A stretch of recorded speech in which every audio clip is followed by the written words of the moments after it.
What's up, everybody? My name's Anthony. And I'm Chris. And this is Red, White, and Blue Life. So last week, we talked about, what was it? COVID. Yep. The week before that, we talked about abortion. And the week before that, we talked about Afghanistan. And as we've been looking through the news lately, we've realized that there's been kind of some developments going on with each and every one of them. So we kind of wanted to touch back on each topic and just give a little fill-in until the next big thing happens on the news. We got a few show ideas coming down the pipeline that we're going to bring you, but right now we just want to see what's changed here in the last couple weeks. Yep. So let's jump right into it because we got a lot to talk about, and we're going to kind of try to keep around the 30 to 45 minute mark. Seems to do better that way. So let's get into Afghanistan. Did you see what happened in Afghanistan? Regarding the bombing? The drone strike? Yes, the Pentagon came out with some new news. Whoopsies. Whoopsies is correct. So the bombing that they did, the drone strike that they did when they tried to attack the subsequent attack that was supposed to come after the first one that killed the 13 Marines. They had videotape of this guy loading a bunch of stuff into his car, and they had some intel that they said was the stuff that he was loading was bombs, and that they were planning another attack in the same area. So we decided to get a little. I think they also specified like he had like ISIS-K ties and connections. Well, for sure. Yeah. So we got a little froggy, and we leaped right on that and blew them up. But guess what? They killed 10 people, and 7 of those were children. Yeah, so they were all civilians. Yeah. None of them had any ties to ISIS-K. Yeah, so there's kind of like my bad situation. It's kind of like my bad, but that's really bad. Yeah, especially on your way out, and you just say, well, see you later. Right. And the weird thing about it is, so they've talked about it. The Pentagon took responsibility. They apologized. They said that they're going to do everything they can to make sure this doesn't happen again. But the issue with it is they're not really changing their plan. Well, I mean, it's not the first time that we drone striked innocent civilians. No. The UK actually follows that. And out of the range was kind of stupid, but they said that we have killed 400 to 10,000 people using drone strikes. I don't know over the time period, but that's the number of people. 300 to 900 of those were innocent civilians. But the issue that I have is that they're planning on continuing this same type of strike in Afghanistan based solely off of intel and what they're calling an over-the-horizon approach. So no one on the ground. We're just going to be they still want to fight ISIS-K, but they don't want to put people there to do it. That's going to be tough because how are you going to, unless you need boots on the ground, even if it's in a covert manner, getting actual human intelligence to find out what's going on. You can only interpret so much from communications and being 30,000 feet up. Completely. Or 10,000 and feet up. Not only that, but it just doesn't make sense. Like, if you want to take this group out, if they're not doing anything here, we either need to put people there to take them out, or just mind their own damn business. Yes, I mean, those are definitely two thoughts. You can say it's none of our business, so we won't get involved. Except for the civilians that are still left there. But I mean, that's... But you can say we shouldn't get involved because is it worth endangering our soldiers' lives for them? Well, I can tell you, it's not good to kill innocent people. Right. We can that's a bipartisan issue. I think that we can both agree on. Right. Yeah. For sure. It's not good to kill innocent people, and if we can't be accurate with our intelligence enough to make sure that we don't do that, then I don't think it's a fight we should be going for. That's one argument. But another one you can say is that since we have the power, and I would say the moral superiority of a nation, should we help the people that need help? Yeah, I mean, I get it. But if you're going to be killing the people that need help, it kind of defeats the fucking purpose. Yeah. I don't know. Either they need to take their time. I mean, I get it. It was right after an attack, and they had to make sure that, it didn't happen again. But if you're going to do that... That's not exactly making sure, though. I'm saying make sure that we didn't get attacked again. Make sure our people didn't get attacked again. They wanted to wipe out the threat. The guy who they killed was someone who worked for us during this time too, which makes it even worse. Yeah. I don't know. They just need to take their time and focus on it. Or maybe just think of a different not worry approach, about it. or just not worry about it. I mean, he already decided to pull out and leave the people who are there. Yeah. So I mean, either commit to it. If they're gonna attack us, it's not gonna be through a land invasion. So if we have to, It could be. I mean, look at the southern border right now. And we won't get into it too much. Oh yeah, I was gonna make that connection in a minute. If they're gonna attack us, it's gonna be by getting over here in low numbers and inflicting damage. Sneaking through those thousands of people. So if we really were to want to protect ourselves against attack from them, it would be shoring up our borders and vetting people that are coming in, which will be a future show here. Definitely going to hit on immigration. It's kind of a hot topic right now, so we're going to touch on it a little bit later on, but we don't want to. We really want to dedicate some time to that. Yeah. Got some research to do. So that kind of wraps up the whole Afghanistan thing. There's a lot of stuff going on, and I feel like they really just need to make up their mind. I don't know, 1 foot in, 1 foot out. Yeah, I don't know if this is across the horizon or over the horizon, whatever they want to call it. I don't know if that's the right route to do, because you're going to end up costing unnecessary lives that way. Yeah. All right. So that brings us to our next topic. The next week we talked about abortion, and there's been some developments in that as well. Yeah. Not anything great, though. No. Well, I mean, it depends on what side you're on. That's true. So what had happened was we've got a doctor by the name of Alan Braid.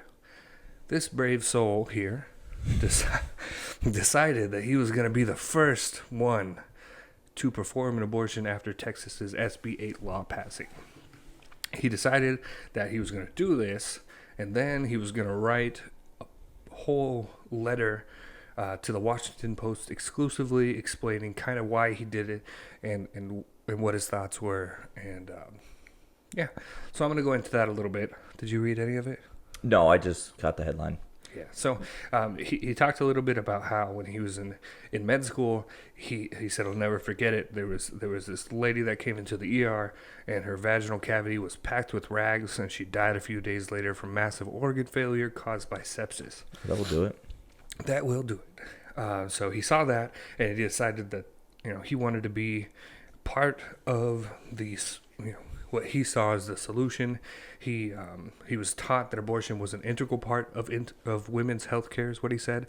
And as soon as Roe v. Wade passed in '73, he decided that this is what he wanted to do. So he specialized in OBGYN in Texas, doing pap smears, pelvic exams, pregnancy checkups, etc.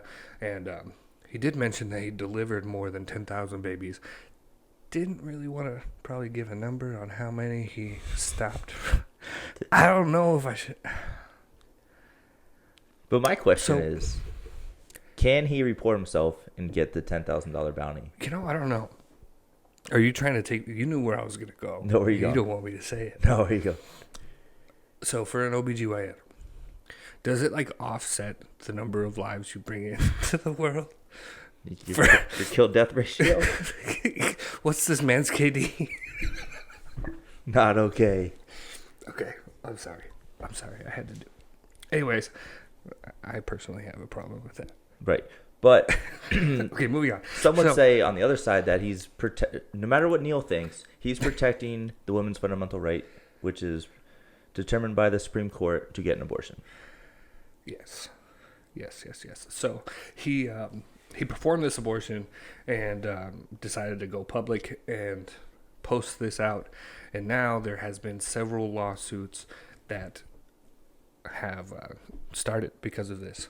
Lawsuits for him doing the abortion for the bounty? Yes. Or, okay. People are trying to collect the bounty. So if he was the first one, then if he was smart, he would do the 10,000 because you can only get paid out once, or you can only get charged, or you can only get the bounty one time.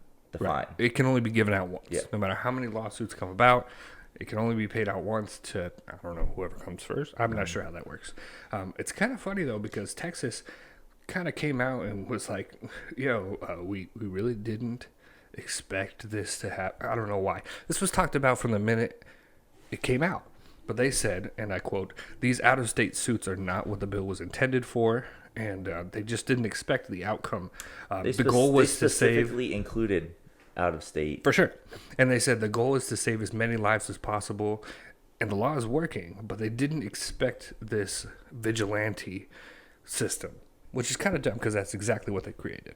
Yeah. So either they're lying or they just don't have any forethought about their actions, which should they be making laws in the first place if that is the issue. Right. I mean, because we talked about it on our second week show. Yeah. Now, this was just going to create a big vigilante system, and that was it. So an interesting part of this as well is that in Mississippi, they created a law outlawing abortion outright past 15 weeks. I'm trying to find exactly what it said, but the Supreme Court has already decided to see that law. Okay. They're planning on seeing it in the beginning of December. So how's that tie into Texas? Well, it ties into Texas because a lot of the people got mad that the Supreme Court wasn't willing to see this Texas law. Mm-hmm. Now I think they will, though.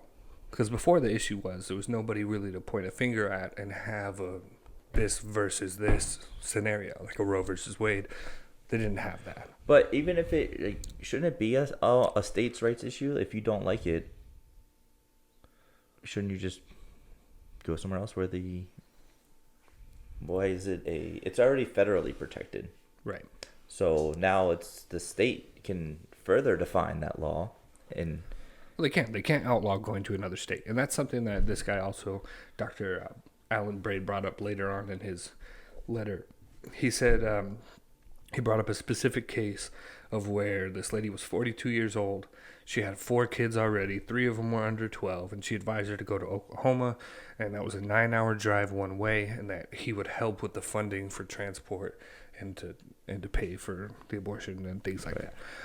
You can only do that for so many people. No, yeah, you can only do that for so many people. And her response was, "Who's going to take care of my kids? And what about my job? I can't miss work." This goes back to my base argument, and it's be fucking responsible for yourself. Use condoms. Use your contract. I just don't understand how the dick switch. I just don't understand how you can get yourself into this situation.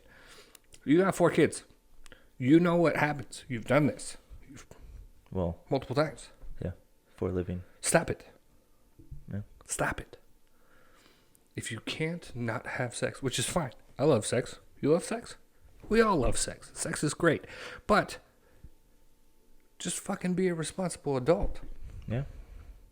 I don't think anyone's arguing that. I think they're more arguing for like the accidents or the unplanned. It was obviously unplanned, which is why she's trying to get an abortion. Yeah, but you're right. You could get your tubes tied if you want a more permanent solution. For sure. If you're done, you're 42, you're done, get tied up. You don't know if she's done. I guess technically she's done. She says she's done. She got 4 kids. Yeah. She says she's done. Yeah. Or if you don't want to do that, have your man get the snip. Insurance to cover the procedure. Then go buy your 50-cent condom. Yeah. Okay, or your $2 female condom, as we discussed. The dental dam. Or go to Planned Parenthood and get on your free birth control if you can't afford it. It's free? Yeah. Also, there really is no excuse. No. It's free? Yes. Oh. You can get free condoms too. Yeah, but it's 2021. Let's be real. Okay, so that's what happened on the abortion front. We've got more cases coming up. It's going to be interesting to see how high it's going to go and if they're going to choose to see it this time. I think they're going to see it this time, especially with Dr. Alan Braid and his bravery, per se. I think they're going to have to see it. They're not going to have a choice. And I don't know what that's going to do for Mississippi and their 15-week law that they passed, but I assume those two are going to tie together somehow. And one law is going to tie them both up. Yeah. So that's about all we have on the abortion front. We got a little more on the COVID one coming up next. And this one affects us a little more, just in our daily lives. Everyone as well. But so we have a couple of things coming out here with COVID. Namely, they got the shots passed for pediatrics. Well, they're not passed. They are, according to Pfizer, they're safe for 5 to 12. Oh, yeah. They're applying for emergency authorization to use them in 5 to 12, which hasn't been approved yet. And then, of course, just like with the adult shots, they have to get the full approval upcoming. Oh, another thing, I forgot about this. We didn't put this in our little memo, but the whole backfire thing with Biden and him pushing the booster shots for everybody, and the FDA like pulled it back. Oh, I didn't hear that. Okay, yeah. So the FDA was supposed to, well, Biden and his inner circle anticipated the FDA to say, okay, everybody go get your booster now. Pfizer or the FDA was like, nah, don't do that unless you're 65 and older. Then you can go get a booster. So there's like a for safety reasons or because availability reasons? For safety reasons. They say that the risk isn't high enough for people younger than 65 to go get the shot again for no benefit. Yeah. So far. So there's that. The risk isn't bad for some people under 65 anyway. It's not that bad. But anyways. For some. For some it is. I mean, with the kids in general, kids have accounted for, oh man, I should have pulled that number up too. What was it? I pulled it up last week. It's like 12 to 25% of the current cases coming up in COVID since July 2nd have been children, which is a significant increase from before. Yeah, but they're going to be, statistically, they're going to be fine. If they Right. I mean, but then we go into the argument of like the flu vaccine. Everybody gets flu vaccine. Most people are okay from that. So why not get? No, I mean, if you're that age group, you're going to be fine if you get COVID. Right. Statistically. Right. And at that age group, you're going to be fine if you get the flu, but they still get the flu shot. Yeah. Yeah. So, I mean, it's kind of confusing. It's a little touchy with the kids. They're not mandated to get the... We've mandated... No, not yet. But we've mandated shots for children for years and years and years. So I don't know... Yeah, measles, mumps, and rubella. If you've seen a picture of someone with the mumps, or you would understand. Yeah. You know, they held back a big polio. group of Afghani migrants from... Or not migrants, but the Afghani people that they pulled. They're keeping them in Qatar, I believe, because there was a measles outbreak. So it's real. They postponed their delivery back. Yeah, that's pretty rough. That's really unfortunate. So also regarding that, you want to talk about the Project Veritas? I haven't watched it because I think it's going to be a big nothing burger. So I have mixed feelings about Project Veritas, to be honest, because I've watched their stuff and they reel you in with these videos, these little short clips. And I'm like giving you those oh shit moments, and like I gotta fucking know. I mean, their video got like 200,000 views in the first hour it was posted, which I mean we got 10 views since last week, so that's amazing to us. It blows my fucking mind. But I watched the first video. It dropped 2 days ago, and all it was a couple of nurses and doctors talking shit about the COVID vaccine. And there was this one doctor who specifically said that they're purposely withholding information that the vaccine is, quote, full of shit. Go watch the video if you want to see it. It's kind of interesting, but then again, it's not. And then there's this one nurse. Apparently, this nurse is from Arizona, by the way. She works for the Indian Reservation Hospital. I forget which one. She says that she's seen multiple people come in, young people, right after getting the shot that got sick, and they're not reporting these vaccine-related illness to the VAERS system, which is the Vaccine Adverse Event I believe that response. But you can't, I mean, it's also, you can't say it's from the shot. It could, because it's self-reporting. It's self-reporting, and, I mean, it could just be coincidence if you... I mean, we're pretty young, but I can't remember ever a vaccine being pushed to the point where they want every single American to do it. The flu shot comes out every year. Yeah. But there's no big push to take it. No. So the numbers that this is being administered at, especially considering it's across the fucking world, is a lot bigger than the flu shot, than any other shot I've seen. Yeah. I don't think anything big is going to come out of Project Veritas, though. They have potential. They have stuff, but I feel it's all kind of just gotcha reporting, and I don't know. I mean, we'll see. I hope I'm wrong. I don't know. Yeah. But I mean, see. I've got mixed feelings, like I said. But it's interesting. Check it out. They've pulled a couple, rabbits out of the hat. They've won a lot of lawsuits too. I respect the practice. Yeah. But We'll just have to see. Project Veritas, you're gonna need to do better than a couple nurses and doctors talking shit, because we work in an ER and I see that every day. It doesn't blow my mind. So one future plan for the episode, I want to bring in a special guest, a guy we work with, but I want to do a conspiracy theory. But one of the interesting things I heard online was about the FDA's budget. So it's for over half, it's anywhere between like 50 to 65%, depending on what category it is. But the funding is paid by the industry users' fees. So they're basically paying them, the FDA, to investigate themselves. That has to be a conflict of interest. It sounds like a conflict of interest. It's like, hey, bud, I'm going to give you, what do we got, $2.7 billion here. To look at my drug. Yeah. Look at it real good. Mm-hmm. And just thinking about it, if you had someone on the FDA, what's to stop them from saying, I'm sure there's probably a law, but what's to stop them from saying, if we pass this, we can probably find you a home here, like in our board of directors. Maybe. If there's no way that doesn't happen. I mean, there's no way.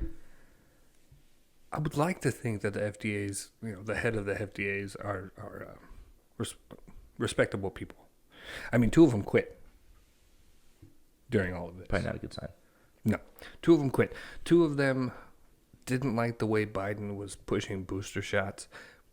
Not Biden necessarily, but the government was pushing booster shots before the evidence was even in. So 2 of them resigned and said, we're out. I'm not doing this anymore. Funny thing is, I believe one of them left and went to work for Pfizer. There it is. So, there it is. Don't quote me on that one. That could be bullshit. But I wouldn't be surprised. I wouldn't either. Like the only thing that motivates people is to be money or power. Money, power, and fear. Yeah. And so when I'm sure those guys are doing fine at the top of that chain. For sure. They do a lot better at a pharmaceutical company, though. For sure. And I mean, going down the conspiracy whole topic, Pfizer's got a bunch of skeletons in their closet. Yeah, we'll be bringing you that here in the future. We just want to touch on that. I just think that's an interesting fact that I found out, that they're basically funding FDA to investigate themselves. Which is crazy. All right.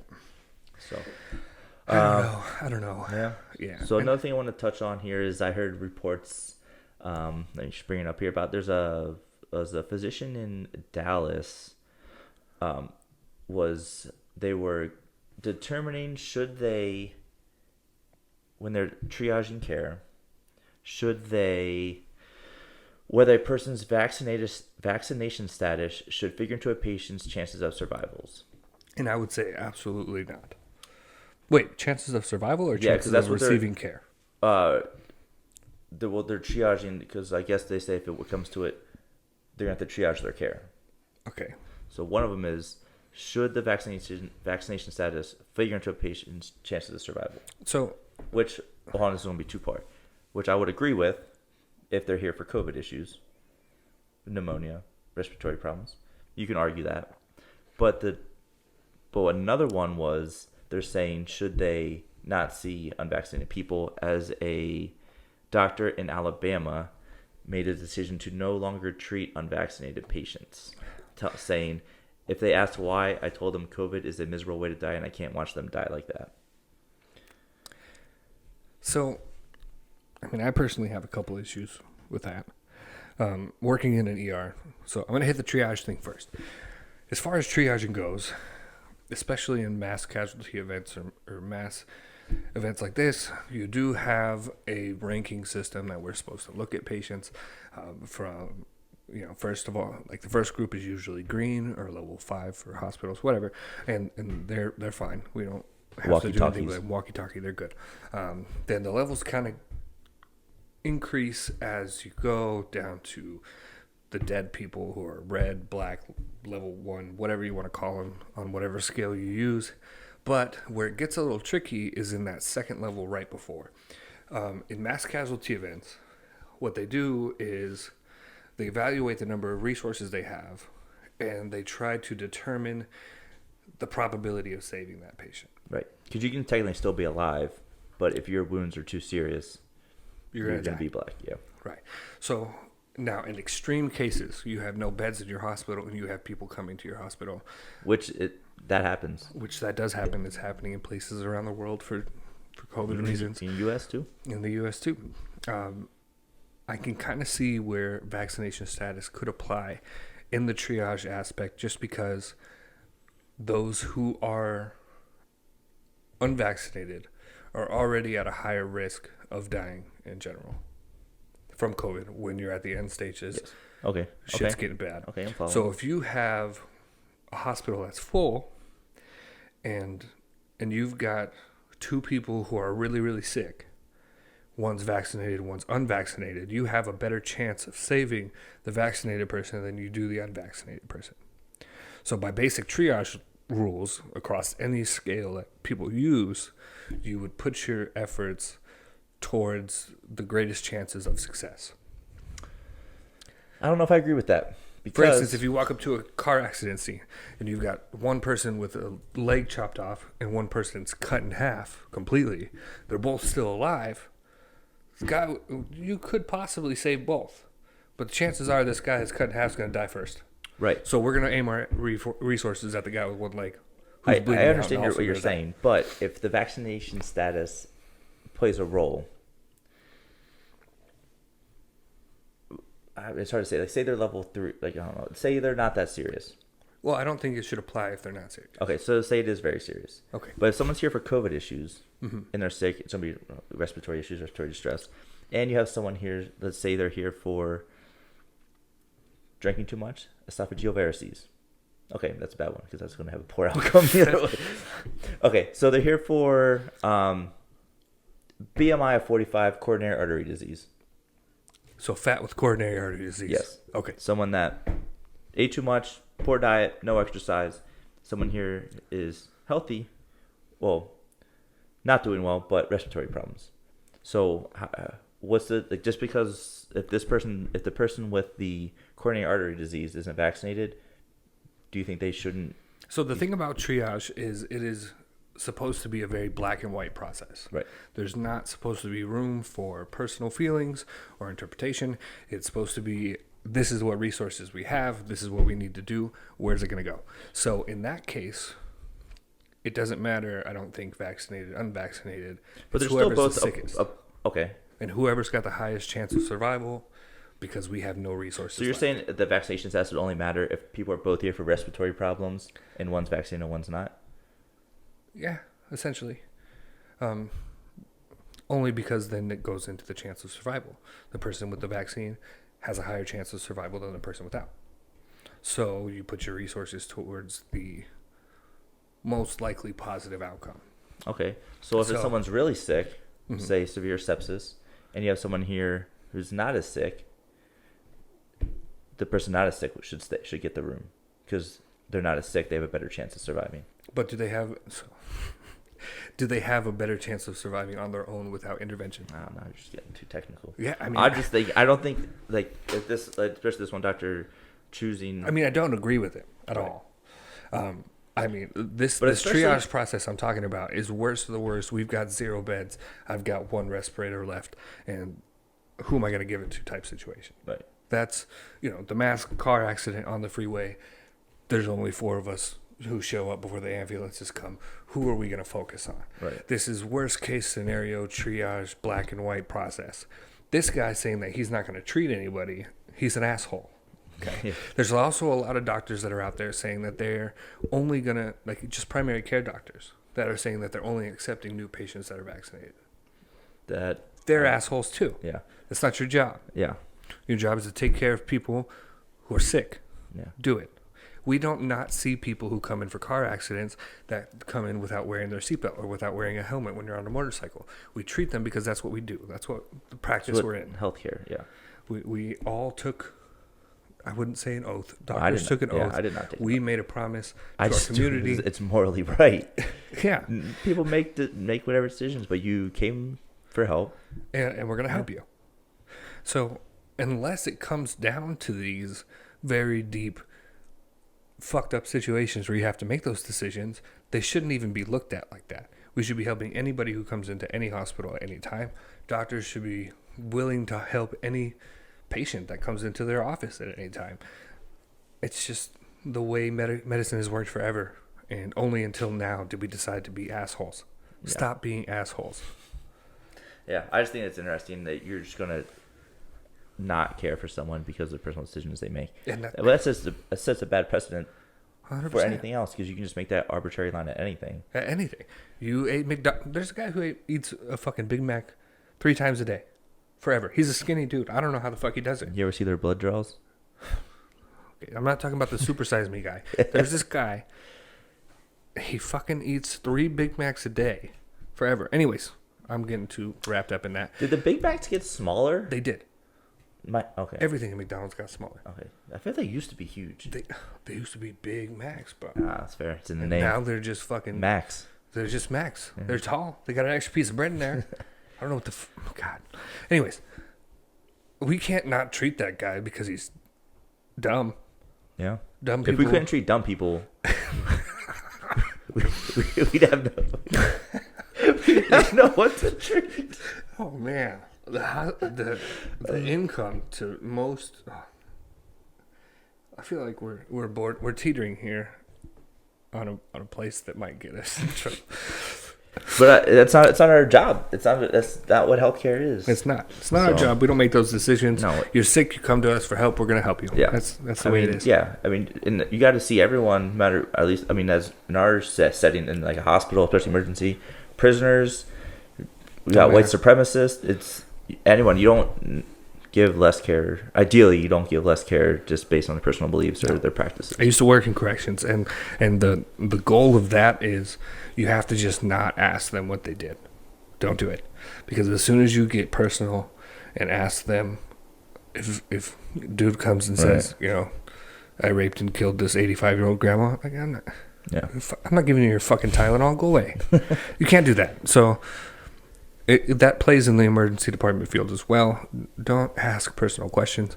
They're there for help. Help them get them out. Or admit them. Whatever. Okay. So, kind of, I don't know if it's along the same lines, but I have an issue with a lot of the hypocrisy going on with it. Like the doctors being... Mostly it comes down to rules and regulations. I can't figure out how to say this. I can't. I'm not sure what you're trying to... I'm trying to say that people are hypocrites, and it's fucking annoying. Yeah. Okay? Let's start with the Met Gala. So, a bunch of people went to the Met Gala this year, and they decided that they were going to use it as a chance to protest, I guess, in a way. Mm-hmm. But relating this back to COVID, if you look at all the pictures from the Met Gala, everyone who works there all wears masks. Everybody. The help all wears masks. Strangely like Handmaid's Tale. Strangely like Handmaid's Tale. Everyone wears masks if you work there. Except for the rich people who come in. Weird. Sounds like rules don't apply to them. No, rules don't apply to them. Same thing at the Emmys. Everybody there, everyone who works there, all was wearing masks. Except for the fucking... I don't know how many people showed up this year. But none of them wear masks. Seth Rogen was up there making jokes about how they told him that it was supposed to be outside. This isn't outside, and now we're all fucking... Like, they had a DJ there. He was sitting there saying, oh, we're all here together. Following in this weird voice. He gets real close to the mic like this. He's like, we're all following all of the COVID protocols. Now, while this voice is playing, at the same fucking time, the camera's zooming in on people at their tables, hugging and kissing each other. All these celebrities hugging and kissing each other without their masks on. Fuck the DJ. And fuck all those rich people who don't have rules. Did you anticipate it was going to be any different? I don't want to. And that was a day one... We were going to talk about the governor recall thing, but even in California, they had Nancy Pelosi getting her hair done when they had. It just doesn't apply to the rich people. That's what I was saying. It doesn't apply to the rich and powerful. It only applies to the normal man. If you think they man. truly care about you, right? They don't. You're an idiot. They don't. Neither side. No. Neither side. Give a fuck. Even when on 9/11, when they had they each went to each of the 3 sites, right? And someone was recording. Oh, so they're taking the mask down. No, they didn't even have them. I saw one. Someone was recording all of them. Nancy Pelosi. I assume they had it for the photo ops. For the photo ops, they all were wearing the mask. But before that, there was nothing. None to be seen anywhere. There was even a clip. Don't laugh too hard at this. There was a clip of Joe Biden, right? He's walking. He's doing his little old man walk. And then one of his security guards taps him on the shoulder and points at this child, right? Joe Biden does a double take, sees the child, and runs towards her and pulls his mask down and kisses this little fucking kid. Okay, now, I know where you're going while you're laughing. I'm trying not to go that way. It's like, he legit, everyone's trying to focus on how kids are getting sick now, and dude pulls his mask down. Child or not, that makes it funny. If funny is good. Makes it something. It makes it something. But no, he fucking pulls his mask down to this random kid. You just fucking defeated the purpose of your mask. Tell me it was on the lips. It wasn't on the lips. I don't think it was on the lips. But it's just a fucking horrible sight. Speaking of horrible sights, AOC, this crazy bitch, she's so crazy. I'm trying to stay as middle as I can, but there's certain people I can't stay middle with, and AOC is one of them because she's so far left. She's fucking off the charts. She has her own damn chart. Yeah. Go.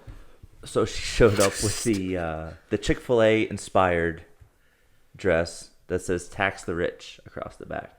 While she paid $30,000. I was gonna say, do you know how much the plates were at this place? The plates? No. Well, I mean, the plate ticket to get in. The ticket. Yeah, ticket. Well, you get dinner with it. Yeah. $30,000. $30,000. So she paid $30,000 to show up. How much was the dress worth? Do you know that? No, but I have something else interesting about the dressmaker.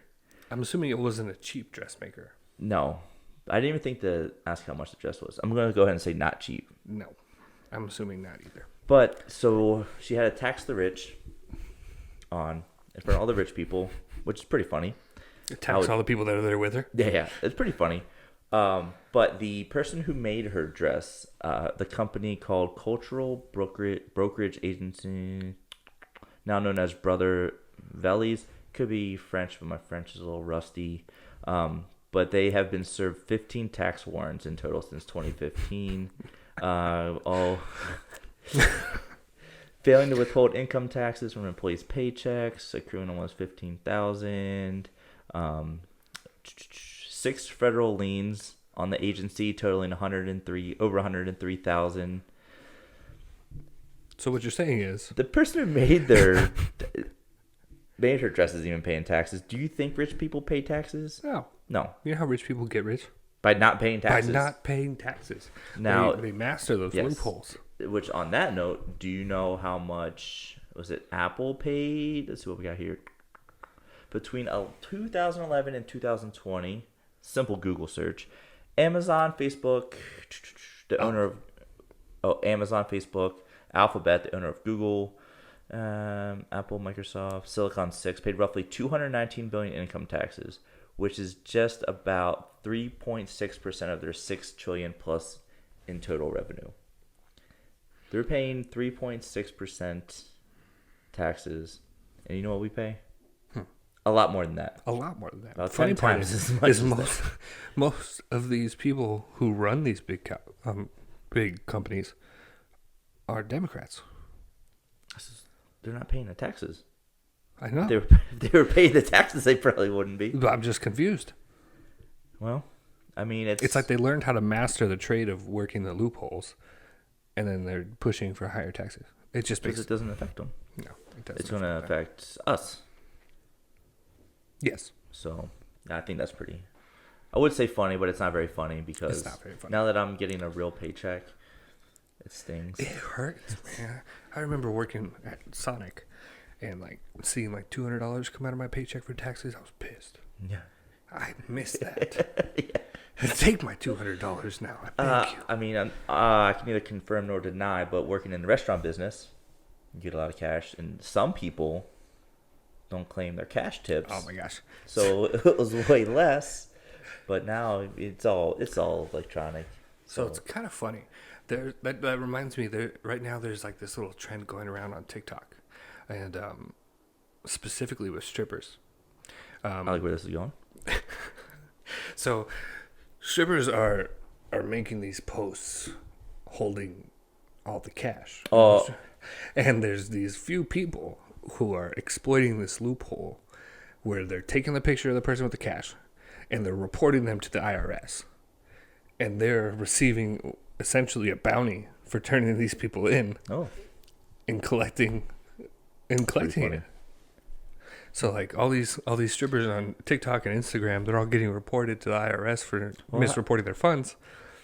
That's true. I mean, come on. I was gonna say, as a stripper, you're probably not doing bad. So I'm assuming that you have a CPA or I don't know. You have all your ducks on the line, or so the way these start is like this guy, he'll like play like a 2-second clip of the stripper with all his fucking money, and then he switches over to his IRS page, and it's like a little laugh as he's reporting them, and then he talks about how he makes money doing this, and then now I've slowly seen more and more people doing this. Kind of makes me interested in doing it. Well, I'm assuming it's just going to decrease the amount of strippers flaunting their cash on TikTok. Well, I mean, they are in the business of flaunting, so I don't know if they'll be able to stop themselves. Yeah, we got flaunting to make money, not to lose money. True. It's antithesis to their whole job. Oh man, yeah, I don't know. So speaking of social media, we have just started becoming more interactive on our Twitter page. That is at RWB_life. We're tagging different stories, making comments, trying to direct traffic here. We just want to get our name out there to as many people as possible. So check out what we're saying on there. If you like the video, send it to people. If not, you can still send it. If not, send it. Yeah, you can. Make someone else sit through this. I mean, if they've made it this far into the video, I think we're okay. That's true. But it's kind of like, you ever like smell something bad and you're like, oh, come smell this. Oh, fuck it. It's like that. You watch a really bad video, you're like, oh man, watch this. Either way, we appreciate it. Share it. Because we're not gonna stop. I think that's about it. Yeah. Hope everyone had a good week. We expect a lot more to come. Yeah, we have some really good topics coming here in the future. I definitely want to do the conspiracy theory when I can get it'll be our first guest. It'll be our first guest on the show. It might just be fun. Let us know what you think about this. But just to do like one a month. I like it. Where we pick a different conspiracy theory and dive into it. I can go down the rabbit hole. I've gotten lost a few times. Oh yeah. Is the world actually flat? That one? Out of all of them, you picked that one. I mean, I watched it for like 4 hours straight. It was just brainwashing at that point. But, I mean, we have seen the world. No. I know that it's not flat. I know it's probably not flat. So, as you can see, this is going to be interesting. We're going to argue a lot. Talk real deep into these topics. Yeah, so follow along. Keep up. Keep on keeping on. All right, guys. Have a good week. Thanks for stopping by.